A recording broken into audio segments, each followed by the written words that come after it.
D'abord, je remercie tout le monde pour l'accueil, mais je pense que demain, ça sera chaud et on est venu pour avoir nos 3 points. D'abord, je remercie tout le monde pour l'accueil, mais je pense que demain, ça sera chaud et on est venu pour avoir nos 3 points. Nakap, coach. Oui.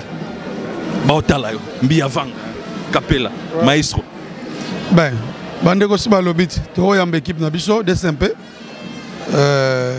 Pour ba séjour na Luanda, en kati Angola, ba match yo sa betama, to zali abna na kati organisation ko pouye équipe na biso au fond.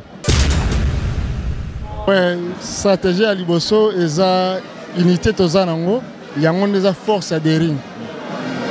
Luanda eza bien mobilisé, donc binomo bomoni libanda marmozoleka.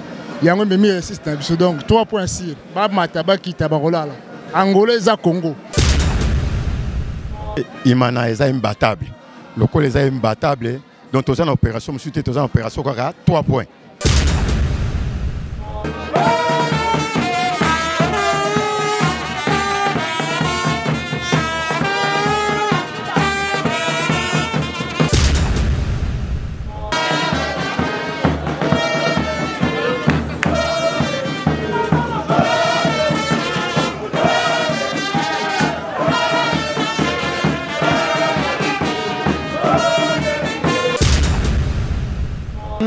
Ndega venanga kayunza la mbila lobito en opération 3 points au Ezada Ring Banadora libanga toujours.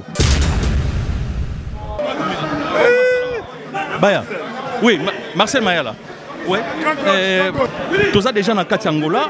Quand même sorti na bineza qui reçu les autres en Angola. Et là on niveau promettre pour les Congolais en Kati Angola. Bon, Angola ne to komi to écouta baimanye mobilisé. Et collègue Routuna ndenge tozali na kin donc eloka olobezate je pense que eloka osala ezara ke kobunda kozwa 3 points pour la famille DSMP CP donc non seulement famille DSMP mais RDCP et CP là parce que toujours représenté Nemboka.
Imana eza imbattable.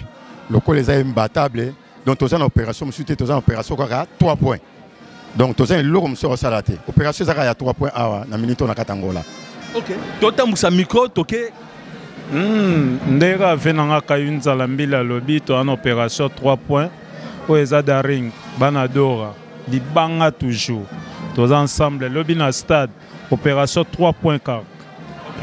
Babi Imana ini eza imbattable. OK lobani. Ouais, toro bakake Banadora baza sir. Bana kini ba imanie partout baza mtema okitapo. Ah on a Luanda de Ring abeta kwa ndako. Donc communauté congolaise ça ba imanie ba ebele do abeta kwa ndako baza la ba kimia. 3 points sir. Merci. Elonio. Bon, là on a Olo Barare, Banadora, Boza Kimia, Victoire et Ali. Taraba Koulou tout d'abord lobby, Victoire et Ali. Boza Benda l'aise, Moutima Benda Rokita. Boza la résultat. Donc ce que ça na coach, toi on a bien quoi, souvé. En personne. Talra donc toi en aéroport donc tu es qui notre chéri DSMP donc tout ça. Bien encore le Luka, ana poto te tozana yo. En personne. Le récit des Ali. Récit des Ali donc Yassir Penda donc toi on a besoin de 3 points à lobby. Après tu auras sous 3 points à dimanche wana donc OK. Avant tout ça on a été na cap coach. Oui. Baotala yo, Mbiavanga, Capella, Maestro. Ben, bandeko si balobiti, to yamba équipe na biso DSMP.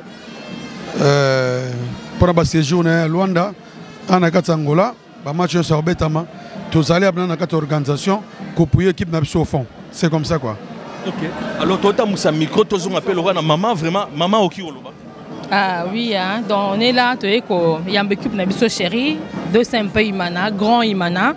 En tout cas, tu as vraiment déterminé à 3 points à lobby. Donc, il faut que tu aies à lobby 3 points. Et puis, tu as là sous 3 points il dimanche prochain. Parce que tu as gagner le lobby.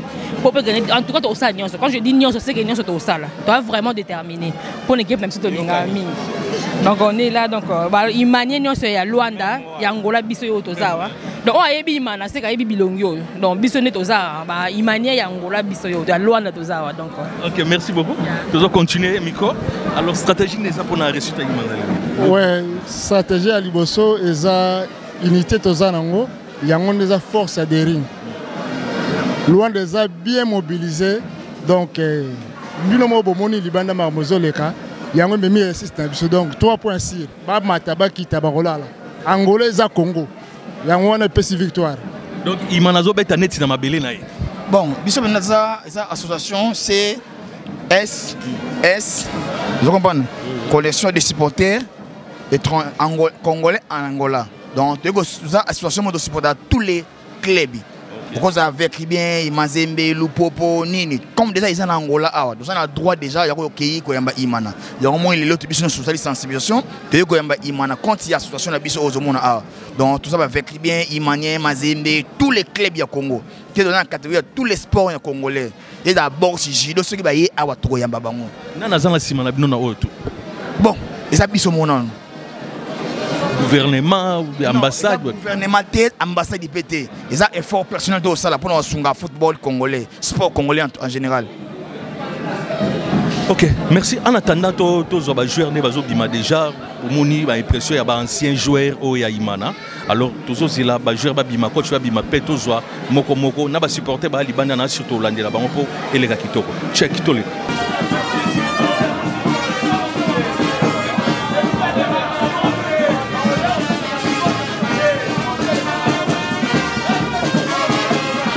C'est que Angolais a vraiment mboka ya biso quoi. Ya biso ba tala mbala kovo a débat. Yeo. Mbala keba mundela changer je yeo. Stratégie de Bossali pour la réussite d'Imana le lobby dimanche. Bon, stratégie ezana liboso to comme ça nous na résultat liboso il gagne en Côte d'Ivoire. To yamba diable no awa to beto kwa ndako na biso malgré tout ça en Angola tout ça déterminé à recevoir 3 points pour le lobby. Donc les qui dirigeants va supporter union sur les en Angola, ils en Congo, tout ça déterminé à recevoir 3 points lobby. Merci. OK, merci beaucoup. Nous allons continuer dans la président Moussa Awa. Yo soyez c'est que réussite ça. Réussite ça na maboko nzambe mais le roi tout ça ba imanien toye pour toute équipe na biso toujours appui pour biso tozalaka wa imaneza kana Kinshasa mais le roi lelo nzamba sali biso grâce imanezo sala un mois en Angola ya ngo biso loka ba imanie bilongi oyeye banaki na imana na Kinshasa tokotika ndengwana to si longtemps toza awa ya ngo moni toye donc ndenge toye boye eza pona opesa équipe na biso coup de pouce team match à lobby to doit 3 points. OK, tozo continuer. Ouais. Ninja ba joueur à Imana bango ba beti ba sali ba kombo na Ibanda ba Imana Moussa yeyo. Alors Ninja, au lobby ni pour la réussite. Donc en tout cas, tous a pena même moral. Donc il marque équipe là musique en biso en Angola, tous a pena même moral. Donc il n'a aussi un pena ba petit ba comme tout soutenir bango na bi que victoire ezali. Ba petit ba za pena concentré, ba tana en esprit mbongo te, ba yana no ba sala travail mbongo ya sima. Donc kopika na kolo ba ngwana. Po eza pa na biso. Tolela na mbongo te, to sala ne musala to eli campagne. Pa campagne de sala biso please. To mona ki balé ki misu balé ki mbongo ba sali fo campagne. Bobeta nanu mbongo yana wana sima na pesika courage to embe bino maboko afungwa donc tant qu'ancien joueur donc Nzamba sala ba grâce na donc tout ça toujours ensemble. OK, merci Nzamba sala ba grâce na ye ndenge kaka eloba maka Nzamba sala ba grâce na ye bo moni wana toujours continuer toujours ko luka ba ancien joueur o ya Imana po bo mona bango alors toujours ça la reportage awa pour vous comprendre que notre Imanaza déjà awa na ba vekli bien baza awa donc tout la communauté tout ya batamangala ezala ba Congo ezala ba Zombo ezala ba Sansala ezala ba Congolais baza awa pour na réussite ya nani ya Imana pour na 3 points ya Imana chaîne na biso Aba Vision TV toujours continuer toujours na kusala reportage na biso couverture médiatique auto eli awa on doit travailler ça va calmer police a coûté expliquer l'état coûte expliquer dans la langue de Tingikanga ça n'arrive pas donc c'est beau travail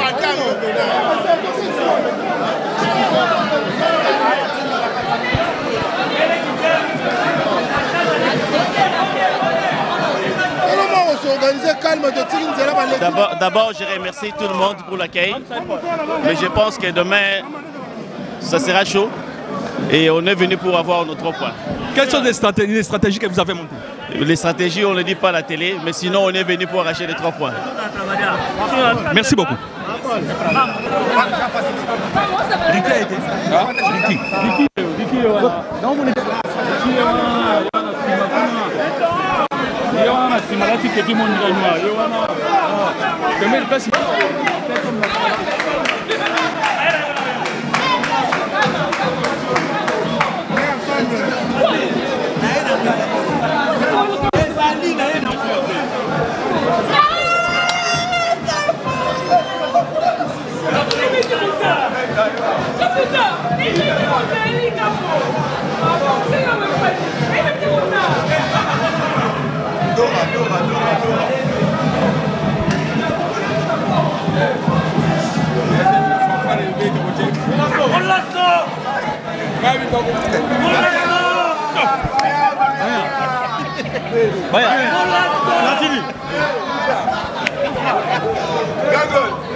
Baya.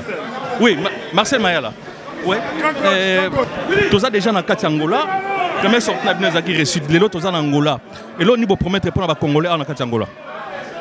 Bon, Angola ne to komi to écouta baimanye mobilisé et kolega rutu na ndenge to zaina kin. Donc eloa olobezate. Je pense que eloa osala ezara ke kobunda kozo 3 points pour la famille DCMP CP. Donc non seulement famille DCMP mais RDCP et CP là parce que toujours représenté Nemboka.